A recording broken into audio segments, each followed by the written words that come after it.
Look at that. What is going on, guys? Shin here from S30 Z. In today's Z build episode, we're gonna be fitting this in right here with functional and aesthetic upgrade Dapper headlight. If you own a 240, 260, 280Z and like to drive the car at night, you have probably noticed that the light output on these old school halogen housings are not the best. And not only are these things bad in performance, it's also not replaceable. The bulb here is integrated inside the housing, so in order to upgrade the light output coming out of these things, you have to get a whole new unit. There are multiple options out there. You can go with most cost-effective solution, which is actually what I have. This is a Sylvania Performance upgraded headlamp, but even then the upgraded OEM headlamps were not doing that well. Another upgrade you can go with is one of these generic 7-inch LED combo headlamps with the halo lights around the side. You can get these for as low as like 40 bucks, made in China, of course. A lot of them are similar in terms of components inside. And then there is Dapper Lightning 7-inch round headlamps, which is what I'm going with today. This option is going to run you a little steep in terms of price. This unit, I believe, is about $300, and you can go all the way up to like $500 depending on the option you want to go with. This one does not have halo lights, because some of the versions you can get it with halo lights, you can get it with a blacked out housing, blacked out center, blacked out projector section. From far away, and for those of you who don't know anything about these headlights, it's just another glass headlight. But if you look closely, you'll see that there's a projector inside of it. And if you look on the back, it will accept H4 headlight bulbs, which comes in the kit. It comes with an adapter to convert from H4 to H1 to plug directly into your Datsun, so you don't have to do any kind of modifications. The story about the company is pretty cool too, and the reason why Dapper lights is so famous in the Datsun community is because the owner Ben, who was just a traditional Z car guy like myself, had a 280ZX. He noticed that there's lack in options when it comes to choosing a retro looking modern technology headlamp. So he basically said, if there's nothing available on the market today, I'm just gonna make it my own. So he started making these projector headlamps, and now he has a company out of it. Pretty cool story, if you ask me. This is the box the headlight came in. Comes with who it was assembled by and all the options. I went with 7-inch round headlamp, V1 in style, chrome clear lens. Here you can see that there's option for halo as you like. I already took out the headlamps out of here, but this is the harness that it comes with, and installation guide. And little did I know, Chris Forsberg runs Dapper Lightning, of course. And then here comes the installation guide, which I'm not gonna really go through it, because I will be explaining you how all of this comes together in a video format, so it's easier for you to follow. Alright guys, so here is what you get out of the kit. You got the H1 bulbs, and this is just the one side, okay, because I took out the other side already.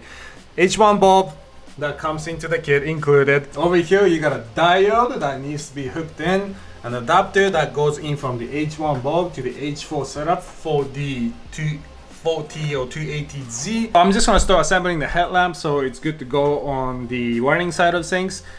Get the housing off the car. Actually, it's already off the car. It just held on with 4 bolts. I'll show you all of that in a second, but let me get to assembling this real fast. The first thing you want to do is go ahead and pop in the new bulb, and make sure you do not get fingerprints on these things, because it has the potential of causing the bulb to burst. So if you get fingerprint on this, make sure to wipe it off. I'm just gonna be safe and wipe it off anyways. That's quite easy, right? I'm sure everybody has done that. Next up, take the diode and hook up the red to red and black to black. Alright, so our harness is now complete.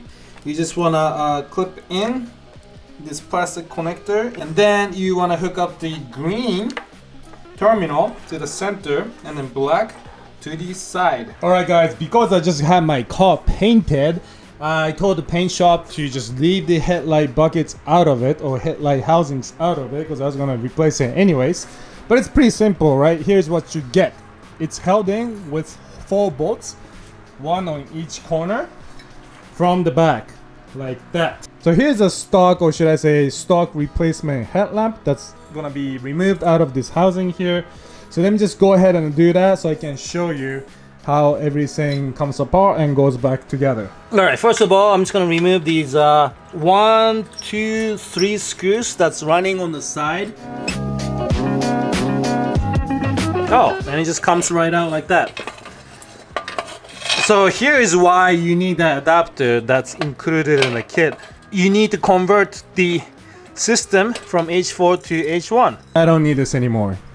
Goodbye. So what I'm gonna do here is degrease the connector. Although it looks pretty good to me, nothing's corroded, you can always be safe and clean it up. Alright guys, I spent like 2 minutes test fitting the new housing into the Z car housing and noticed that these tabs over here on the side, these side posts next to the high one, is interfering with the housing itself. So I need to chop this. On the instruction sheet, it also says, yeah, warning, you may need to shape or shade the tabs with a file if they do not sit completely flush. Alright guys, so here's how I assembled everything. As you can see, I cut off the tabs on the side, all 3 sides. I put the cap on the black wire, the negative I believe. I run it through this grommet on the right side. There's no existing hold on it and I don't know if that's the way it should be, but I found it best to just poke a hole in here, run it through so that the power and negative are separated. Now I'm gonna run electrical tape around this too, just to add another security. I highly doubt there's gonna be any kind of water intrusion, but you can never be too safe. I'm just gonna run electrical tape around this and then go ahead and get back into the garage so I can install this on the vehicle. Okay, we're back in the garage. Got the housing here on the right side. One thing you want to know here before you install the housing, because you're so excited with your brand new headlamps, this just the headlamp output up and down, and this side will adjust it left and right. And if you look at the Z car headlamp bucket, you can see that the access hole is located on the right side and the upper side. So you want to make sure when you install it that the screws are facing the right directions. And in addition to that, these are the notches I was talking about earlier that needed cutting on the plastic, because this headlamp is also directional. So it goes in like that. If you notice, there's a little LED light at the bottom that should be facing bottom. So it'll go in like that. Put the chrome piece on, screw it in, and put it back on the car. That's what we're working on, like production, really. So, you know what I'm saying? That's from the time our last album, that's what we've been doing on this time period, working on our beats, production, working on our... Alright guys, I'm in the middle of installation process and wanted to try out these headlamps. And I turned on the car, flicked on the headlight switch, and nothing happens. And that's when I decided to call Dapper customer service, and it's Friday at 5 p.m. I guess it's 2 p.m. California time. During the pandemic, they picked up the phone right away and the technician was able to walk me through some of the issues. And the first thing he said to me was, does the headlight turn on low beam or high beam? And I'm like, wait, what? This Z car has high beam? Because I've never used it. And I noticed there was like a little wiggly piece of plastic on the left side of the dash. And I'm talking about this piece here. This apparently is high beam, low beam setting on these Z cars. And I don't know if you can tell, but there's a slight blue light that comes on in the dash there. With a high beam, that's a low beam. That's high beam, that's low beam. And I didn't know anything about this. I didn't know my car had high beam, low beam. I was playing with that stick over there from time to time, but didn't realize that was a high, low beam option. That just tells you how terrible my headlamps were before I replaced them with the Dapper lights. But long story short, the technician on the phone told me to switch the polarity of the diode here from going from red to red to black to black. Instead, I changed it up to red to black and red to black like this, and now it works. So one thing I would recommend you do before you install this kit is only push this halfway in. And they tell you right in the installation manual in red bold fonts not to push this thing all the way in case you need to switch the diodes.